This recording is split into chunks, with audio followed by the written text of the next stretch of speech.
माधवपुर नामक एक गांव में विवेक नाम का एक 25 साल का लड़का रहा करता था, जो गांव के सेठ के ढाबे पर खाना बनाने का काम करता था। अरे जल्दी जल्दी हाथ चला विवेक, बाहर ग्राहक कब से इंतजार में बैठे हैं। आज मैं पालक पनीर की खास रेसिपी बना रहा हूँ सेठ जी, देखना जो एक बार खाएगा वो अपनी उंगलियां चाटता रह जाएगा।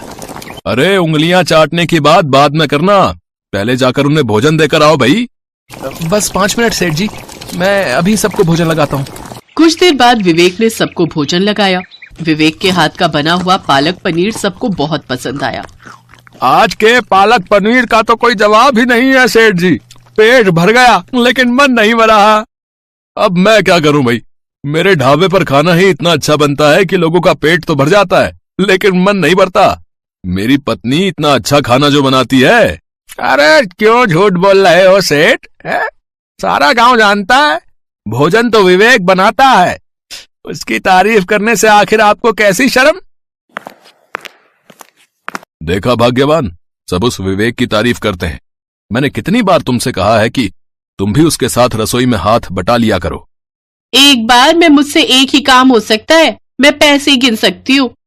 अरे मूर्ख, कल को अगर विवेक काम छोड़कर चला गया ना तो क्या होगा। लोगों को तो उसके हाथ का स्वाद लग गया है, इसलिए मैं सबको बताता हूं कि ये खाना उसने नहीं बल्कि तुमने बनाया है, लेकिन तुम तो मेरी बात समझती नहीं। ये बात तो आपने ठीक की, अब कल से मैं उसके बगल में कुर्सी लगाकर बैठूंगी। अगले दिन से सेठानी विवेक के बगल में ही कुर्सी लगाकर बैठने लगी। फिर सेठ ने सब गांव वालों को ये यकीन दिला दिया कि भोजन विवेक नहीं बल्कि उसकी पत्नी बनाती है। ऐसे ही कुछ दिन बीतते हैं।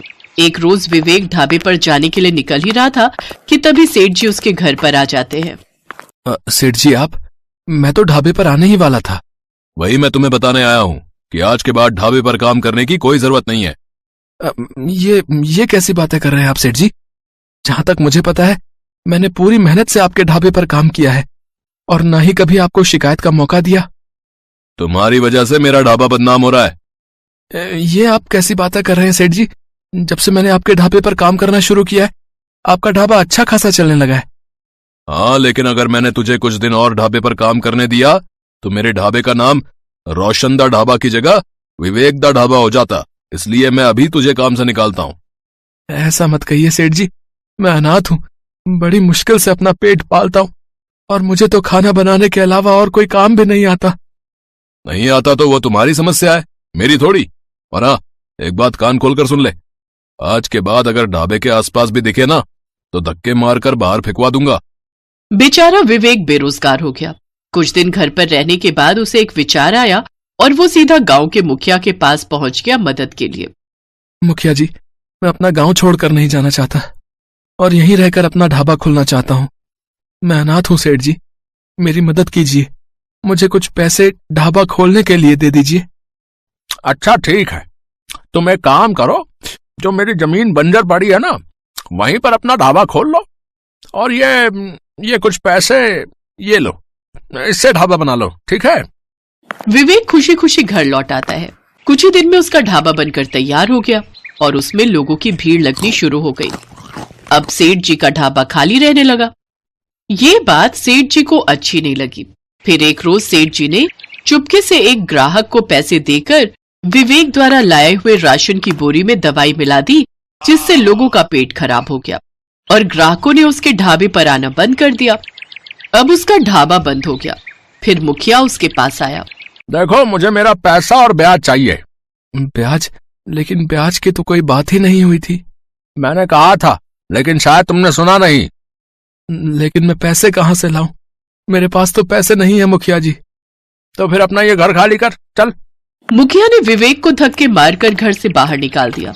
बेचारा विवेक आंखों में आंसू लिए हाईवे किनारे लगे पेड़ के नीचे बैठ गया और रोते हुए अपनी किस्मत को कोसने लगा।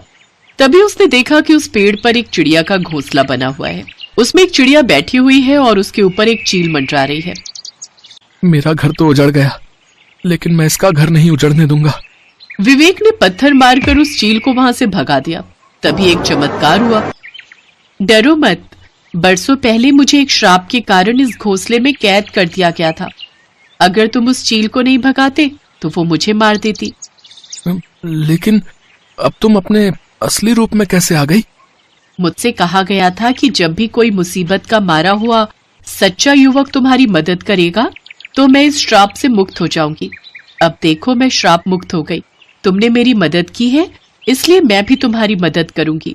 अपनी जादुई शक्ति से मैंने सब देख लिया है जो तुम्हारे साथ हुआ है।